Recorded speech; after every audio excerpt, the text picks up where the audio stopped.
Նախ նկատենք, թե ընտրական օրենսդրությունը ինչ կարգավորումներ ունի։ Մենք եթե նայում ենք ընտրական օրենսգրքի քարոզչության վերաբերյալ դրույթները, իհարկե հստակ տերմին չենք տեսնի ցուցակագրումը արգելվում է։ Միամիտ պիտի լինել կարծել, որ այն տերմինները, որով մենք հիմա այսպես որպես քաղաքասարակության ներկայացուցիչներ ներկայացնում ենք երևույթը, այդ նույն բառերը պետք է գտնենք ընտրական օրենսգրքում։ Բայց կան քարոզչության կանոններ եւ որոշակի սահմանափակումներ ու արգելքներ, որոնք նախատեսված են քարոզչություն իրականացնող անձանց համար։ Եվ եթե Դանիելի բերած օրինակը կամ բացահայտումները փորձենք օրենքի դաշտում մեկնաբանել, այստեղ մի քանի կարևոր հանգամանքներ կա, որոնց վրա պետք է նաև ուշադրություն հրավիրել։ Ինչն է խախտվում ըստ էության օրենսդրությամբ։ Նշվեց սուբյեկտների շրջանակ, դրանք մանկավարժներն են, որը ընտրական օրենսգրքով թեև քարոզչություն իրականացնելու համար արգելված սուբյեկտ չէ, բայց նրանց համար կա հստակ սահմանափակում իրենց լիազորություններն իրականացնելու ժամանակահատվածում կամ լիազորություններն իրականացնելիս նրանք չեն կարող զբաղվել քարոզչությամբ։ Կարող է լինել հակադարձում, որ մանկավարժներն այս դեպքում ցուցակագրելով չեն իրականացրել քարոզչություն, այլ ընդհանրապես, ինչպես հայական է ասում, մոբիլիզացրել են իրենց ընտրազանգվածին, բայց ընտրական օրենսգիրքն ունի մեկ այլ դրույթ, դա 22-րդ հոդվածն է, որը հստակ արգելում է ընտրողի ազատ կամքի վրա կամ կամքի ազատ արտահայտման վրա ներգործությունը։ Եվ նաև կա քրեական պատասխանատվություն ընտրողի կամքի ազատության վրա ազդելու դեպքերում, ինչը նշանակում է, որ մանկավարժները ունենալով ծառայողական որոշակի ենթակայության հարաբերություններ իրենց մանկավարժների ծնողական համայնքի նկատմամբ, երբ որ իրականացնում են հավաքագրման գործողություններ, արդեն իսկ իրենց դիրքով ազդում են ընտրողի կամքի ազատ արտահայտման վրա։ Սա քննարկման եւ որակման հարց է, որի գնահատականը պետք է տա իրավապահ մարմին, այսինքն այստեղ ես տեսնում եմ նաև քրեորեն պատժելի արարքի հատկանիշներ։ Մյուս կարևոր հանգամանքը դա փաստերից հայտնի դարձած տարածքային ընտրական հանձնաժողովների անդամների կամ այս դեպքում Դանիելի մատնանշած հանձնաժողովի նախագահի ներգրավվածությունն է այս գործընթացներում։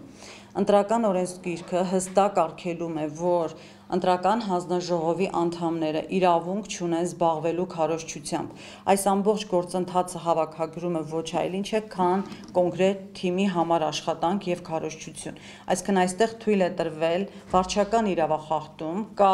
համապատասխան սանկցիա վարչական իրավախախտումների վերաբերյալ օրենսգրքով այն դեպքերում, երբ որ քարոզչություն իրականացվում է դրա լիազորությունը չունեցող անձանց կողմից։ Դա վարչական իրավախախտումների օրենսգրքի 40.8 հոդվածն է։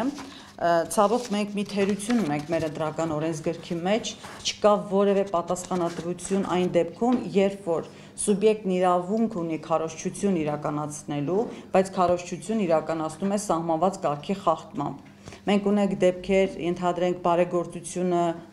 քարոզչության հետ զուգորդելը կամ բարեգործության անվան տակ խոստումներ կաշառքներ տրամադրելը, բայց ընդհանուր քարոզչության կանոնների խախտում քարոզչություն իրականացնելու թույլատրելու սուբյեկտների կողմից այս դեպքում վարչական իրավախախտումների օրենսգիրքը որևէ պատասխանատվության միջոց չի նախատեսում։ Եվ մյուս հարցը, որին կուզենայի անդրադառնալ, դա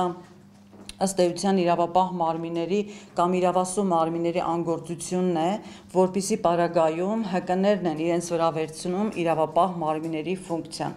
Մենք տարիներ շարունակ ընտրությունից ընտրություն խոսում ենք, որ կա համակարգված աշխատանք վարչական ռեսուրսի օգտագործման, երբ որ օգտագործումը թույլատրելից շեմից անցնում է, դա դառնում է արդեն չարաշահում։ Այս դեպքում միշտ ասում են, որ քաղաքասարակության հայտարարությունները դրանք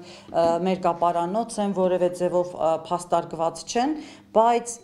իրավապահ մարմինները որևէ անգամ նախաձեռնողականություն չեն դրսևորել, այդ թվում նաև գրանցող ընտրական հանձնաժողովը, ինչու եմ ասում գրանցող, թիմերի դեպքում դրանք տարածքային ընտրական հանձնաժողովներն են, ԱԺ-ի դեպքում կենտրոնական ընտրական հանձնաժողովները երբևէ իրենց նախաձեռնությամբ հայտնի դարձած փաստերով վարույթներ չեն հարուցել, որպեսզի պարզեն, թե ինչ տեսակ չարաշահումներ կամ ում կողմից են կատարվել։ Եվ ահա այս պարագայում ՀԿ-ի այս նախաձեռնողականությունը ողջունելի է, փաստեր է արձանագրել եւ ներկայացնում մարմիններին, որոնք ունեն օրենքով նախատեսված պարտավորություն ընտրություններ, որն է սրա հետևանքը ի վերջո, որ մարմինը ինչ պիտի անի։ Մենք ակնկալում ենք իհարկե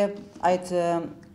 կուսակցություններին կամ տեխնացուներին գրանցող մարմինը ԱԺ-ի դեպքում կենտրոնական ընտրական հանձնաժողովն է, որ կենտրոնական ընտրական հանձնաժողովը ընտրական օրենսգրքով սահմանված կարգով պետք է դիմի դատարան եւ դատարանն է քննելու արդյոք այդ փաստերը հանգեցնելու են տվյալ կուսակցության կամ դաշինքի գրանցումը ուժը կորցրած ճանաչելուն։ Այսինքն այս դեպքում կենտրոնական ընտրական հանձնաժողովը ընդհանրապես ոչ թե փաստերը քննող, հանգամանքները վերլուծող, այլ դիմումի հիման վրա վարույթ կայացնող եւ որոշում ընդունող մարմինն է, միջնորդ մարմինը կուսակցությունների եւ կամ հանրության եւ դատարանի միջև, բայց ի վերջո որոշում կայացնողը լինելու է դատարանը։ Կա դիմում, որքան որ տեղյակ ենք այս փաստերով, պիտի սպասենք ԿԸՀ-ի դիրքորոշմանը։